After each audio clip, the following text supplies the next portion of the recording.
Hello friends, welcome to this web development tutorial. और अब तक हम लोगों ने वेब डेवलपमेंट ट्यूटोरियल में एक पेज बनाया और उस पेज को हम लोगों ने इंडिया का नाम दिया। और इस पेज में हम लोग हमारे सारे इंफॉर्मेशन कलेक्ट कर रहे हैं। इसका प्रीव्यू कुछ ऐसा है और साथ ही में हम सारे एक्सपेरिमेंट करते करते इसकी प्रोग्रामिंग पे जाएं। तो हमारी कुछ अब तक की सोर्स कोडिंग ऐसी थी जिसमें हम लोगों ने सारे लगभग सारे HTML टैग्स को यूज करके हेड्स और बॉडी के टैग्स को अच्छे से डिफाइन किया है। साथ में यूजर डिफाइंड और प्री डिफाइंड टैग का यूज करना जाना है। ठीक है, तो अब तक की समरी ये थी। अब आगे हमें क्या करना है? तो सबसे पहली चीज कि अब तक हम लोगों ने सिर्फ टेक्स्ट के ऊपर बात किया है कि हम टेक्स्ट को कैसे स्टाइल करेंगे, चाहे टेक्स्ट को किस तरह से हैंडल करेंगे अपने वेब पेज के अंदर। ठीक है, तो सबसे पहले तो अगर टेक्स्ट नहीं तो फिर क्या? ठीक है, तो सबसे पहले तो ये जानते हैं कि टेक्स्ट नहीं तो फिर क्या। टेक्स्ट के अलग से अलावा किस किस तरह के डेटा हो सकते हैं हमारे पास में। ठीक है, तो सबसे पहले हम जाएं। ऑब्वियस सी बात है, हम जानते हैं कि हमारे पास इमेजेस होते हैं, वीडियो होते हैं, ऑडियो होते हैं। सो इफ सपोज मैं सर्च करता हूँ इंडिया इन दिस गूगल, तो इन दिस गूगल ओनली हमें क्या क्या दिख रहा है? हमें पहला एक अजीब टाइप का अलग ब्लू टेक्स्ट दिख रहा है, अजीब सा, जिस पे मैं क्लिक करता हूँ तो मुझे पता है कि ये मुझे रीडायरेक्ट कर देगा। ठीक है, दूसरा हमें कुछ इमेजेस दिखते हैं। ठीक है, एंड हमें कुछ अलग सा बार दिखता है, एक अलग सा ही कॉलम है जिसके के बारे में हम आगे बात करेंगे। ठीक है, उसके बाद mainly normal text, linked text और कुछ इमेजेस। तो आज हम बात करेंगे कि हम अपने वेबसाइट में इमेजेस और ये लिंक टेक्स्ट कैसे इंक्लूड करें। ठीक है, सो इनको इंक्लूड करने के लिए हमारे पास दो तरीके के टेक्स्ट होते हैं। एक होता है मेरा एंकर टेक्स्ट। ठीक है, एंकर टेक्स्ट।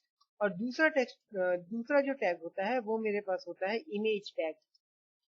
इमेज टैग, ठीक है। तो सबसे पहले चीज कि हम चाहते हैं कि हम अपने वेबसाइट में एक इमेज और एक एंकर टेक्स्ट इंक्लूड करें।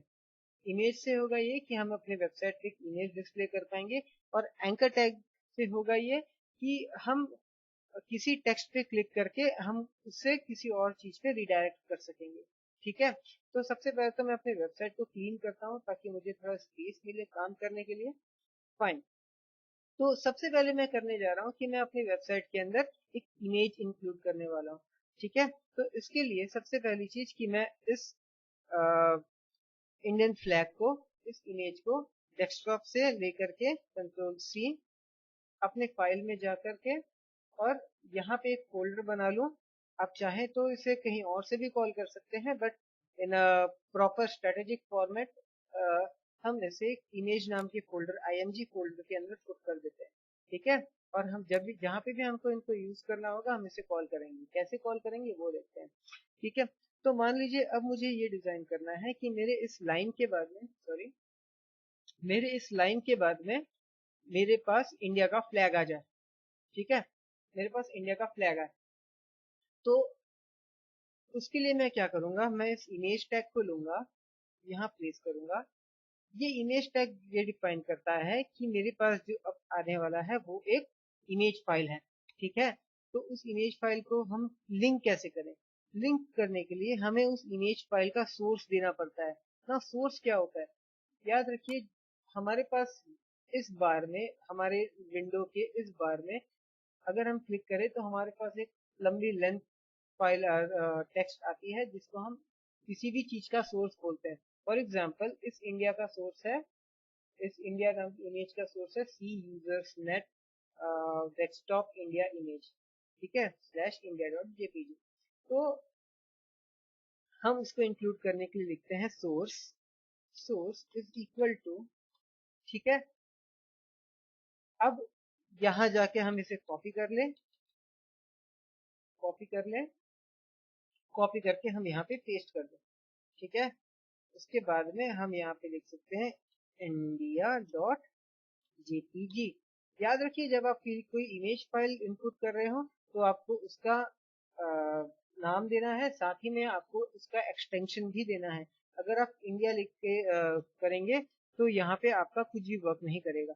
ठीक है, एक इमेज जैसे अपीयर तो हुआ, लेकिन ये आपका इमेज फ्लैग नहीं है, तो आपको उसका फाइल का एक्सटेंशन भी देना पड़ेगा। ठीक है, तो हमने ये यूआरएल यूज करके एक इंडिया नाम की फाइल को यहाँ पे कॉल कर लिया। ठीक है, बट अभी भी एक प्रॉब्लम है। क्या प्रॉब्लम है? क्योंकि हमने सोर्स कॉल किया है इस तरीके से, ठीक है, इसलिए हम लोगों ने मैंने ये प्रिफर किया कि अदर देन कहीं और से मैं एक फोल्डर बना लूं और उसके अंदर अपनी इमेज को रखूं। अब इससे होगा ये कि हम अपने वेबसाइट के सारी इमेजेस को इस फोल्डर में रखेंगे, जिसके कारण जिसके हेल्प मदद से अब अगर हमको कोई भी सोर्स काम करना है तो हम सीधा लिखेंगे emg/india.jpg।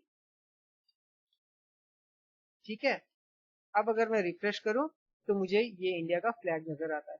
तो हुआ क्या उस यूआरएल और इस सोर्स में? एक्चुअली में, ठीक है, हम हमारा पेज एक पॉइंटर के जैसा काम करता है। क्या? कि जहां पे मेरा पेज लोड हुआ है, कहाँ पे लोड हुआ है? इस पर्टिकुलर फाइल के अंदर मेरा पेज लोड होता है। मेरे पेज का पॉइंटर उस पर्टिकुलर जगह पे है।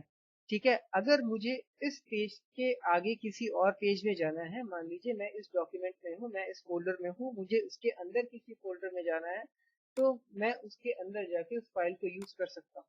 तो अगर मान लीजिए कि मैं सोर्स लिखता हूँ कुछ ऐसा ब्लैंक, इसका मतलब ये है कि अभी इस वक्त मेरा जो इमेज का सोर्स है वो इस पर्टिकुलर डॉक्यूमेंट में उस इमेज को ढूंढेगा, क्योंकि क्योंकि इस फाइल का पॉइंटर जो है वो मेरे इस फोल्डर पे है।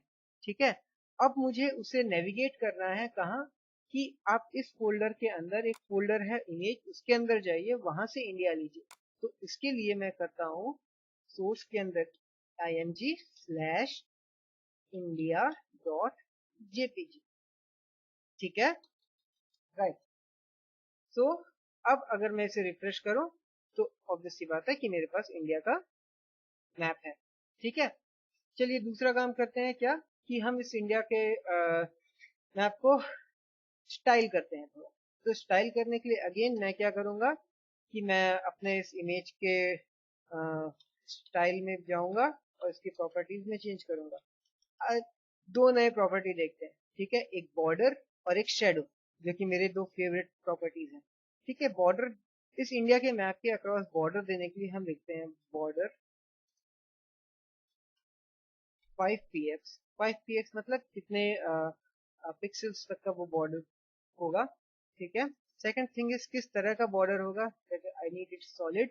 ठीक है, और देन आफ्टर किस कलर का बॉर्डर होगा। तो उसके लिए मैं यहाँ पे देता हूँ -FFF। ठीक है, white, I need a white colour border. और साथ ही मुझे चाहिए कि उस बॉर्डर के बाद उस बॉर्डर के पीछे एक शेडो है जो कि मेरे इस इंडिया के मैप को और हाईलाइट करेगा। तो उसके लिए मैं लिखता हूँ बॉक्स शेडो। ठीक है, शेडो की हम XYZ और ओपेसिटी की वैल्यू फिक्स करते हैं। लाइक मैं अभी इनिशियली इसे दे दे रहा हूँ, बाद में हम और जानेंगे। 2px 2px 2px and then after the colour of the shadow that is black. ठीक है, सो अब देखिए कि किस तरह से इन शेडो की वजह से मेरा ये मैप फ्लैग हाईलाइट हो रहा है। ठीक है, तो पहला चीज था ये कि हम किस तरह से इमेज अपने इसके अंदर इंक्लूड करते हैं। आप चाहे तो इस इमेज को क्लोज भी कर सकते हैं। और भी प्रॉपर्टीज हैं इस इमेज के अंदर, जैसे कि ऑल्ट नेम, इसका नेम, जो आप आगे सीखेंगे। ठीक है, अब हमें करना था क्या कि हम एक टेक्स्ट बनाए, कि हम एक टेक्स्ट बनाए जो हमको कहीं और रिडायरेक्ट कर दे, मतलब किसी और पेज में रिडायरेक्ट कर दे। तो सबसे पहले तो चीज कि हमको एक और पेज चाहिए जहां पे हम उस चीज को रिडायरेक्ट करें। ठीक है, तो उसके लिए हम एक और पेज बनाते हैं। नो, एक और पेज बनाते हैं लाइक details.html। इसे हम सेव कर दें, Ctrl+S, details.html। राइट, तो इस details.html के अंदर आज हम कुछ अभी खैर हम कुछ भी लिख देते हैं, लाइक या this is India and you are reading about it। ठीक है। अब मुझे चाहिए कि मैं यहाँ पे एक टेक्स्ट अपीयर करूँ, लाइक रीड अबाउट इंडिया।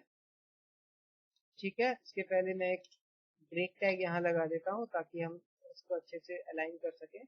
और देन मैं अपने पेज को रिफ्रेश कर रहा हूँ, तो मेरे पास अभी एक नॉर्मल टेक्स्ट यहाँ पे आया जिस पे क्लिक करने से मुझे कुछ नहीं हो रहा, कोई एक्शन नहीं हो रहा, ना ये रीडायरेक्ट हो रहा है।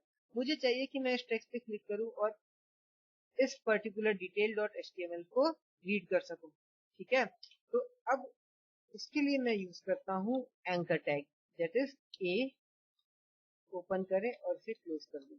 ठीक है, अब ये एंकर टैग डिफाइन करता है कि ये जो टेक्स्ट है ये टेक्स्ट हाइपरलिंक हो चुका है। हाइपरलिंक होने का मतलब कि ये टेक्स्ट इंटरनली किसी और पेज से लिंक हो चुका है, कि जब मैं इस पे क्लिक करूंगा तब ये किसी और पेज में जाएगा। ठीक है, अभी हमने ये पेज का सोर्स नहीं दिया है, लेकिन अगर मैं इसे रिफ्रेश करूं तो मैं देख सकता हूं, सॉरी इधर मैंने ये सेव नहीं किया।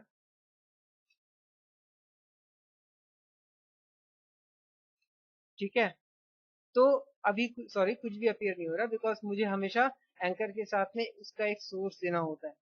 तो हालांकि ये चीज हाइपरलिंक हो चुकी है, लेकिन किस से?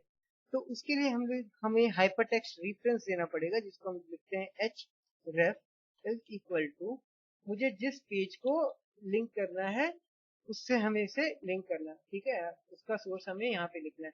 तो अगेन मेरा ये डॉक्यूमेंट किस जगह पे है, इस पर्टिकुलर जगह पे है, और मुझे ये नेविगेट करना है कि इस पर्टिकुलर जगह पे इस details.html को खोले। तो क्योंकि अभी मैं उसी जगह पे हूँ, उसी फोल्डर के अंदर हूँ, as per the navigation I will directly write details.html। ठीक है, तो नाउ अगर मैं इस पे क्लिक करूंगा तो अब ये टेक्स्ट मुझे एक हाइपरलिंक हाइपर टेक्स्ट जैसा दिख रहा है, जिसपे क्लिक करने से मैं दूसरे पेज पे नेविगेट हो जाता हूँ। ठीक है, राइट। ठीक है, तो इस तरह से हमने देखा कि हम किस तरह से इमेजेस और हाइपरटेक्स्ट एंकर यूज कर सकते हैं हमारे वेबसाइट के अंदर। आगे हम अगले वीडियो में देखेंगे कि और कौन कौन से टैग्स हम यूज कर सकते हैं और किस तरीके से इस एंकर टैग को दूसरे टैग्स के साथ में हम यूज कर सकते हैं। ठीक है, तब तक के लिए happy programming, happy coding, love India, and subscribe करना मत भूलिएगा दोस्त। Thank you.